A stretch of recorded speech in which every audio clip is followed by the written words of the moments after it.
Untuk mendukung Belajar Bentar, kalian bisa mengklik subscribe. Sekarang kita belajar daftar, poin, dokumen, dan daftar format penomoran dokumen.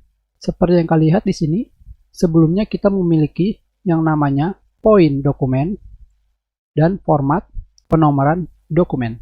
Tetapi sekarang sudah tidak ada. Dan sekarang di sini kita buka dokumen baru.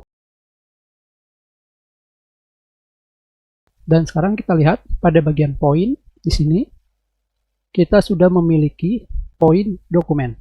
Dan pada bagian penomoran atau numbering di sini, sekarang kita juga sudah memiliki format nomor dokumen.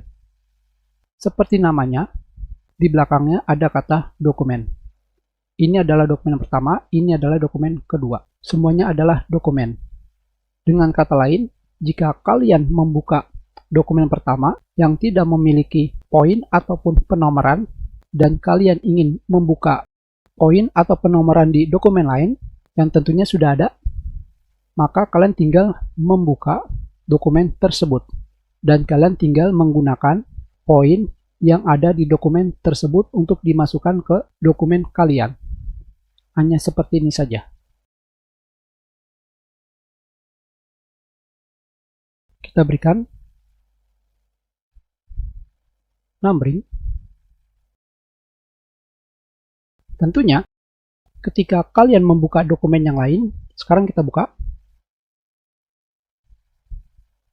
Dan sekarang kita lihat pada bagian poin dokumen, sekarang kita juga memiliki poin yang ada di dokumen ketiga. Itulah kegunaan daftar, poin, dan format penomoran dokumen.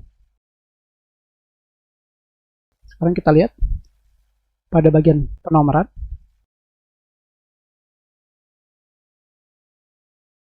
Hanya seperti itu saja.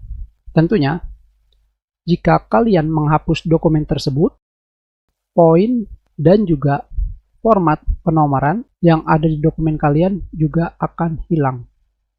Tentunya ini tetap ada karena kita di sini memilikinya. Sekarang kita close kembali. Kalian ingat? Dan kita lihat sekarang seperti ini.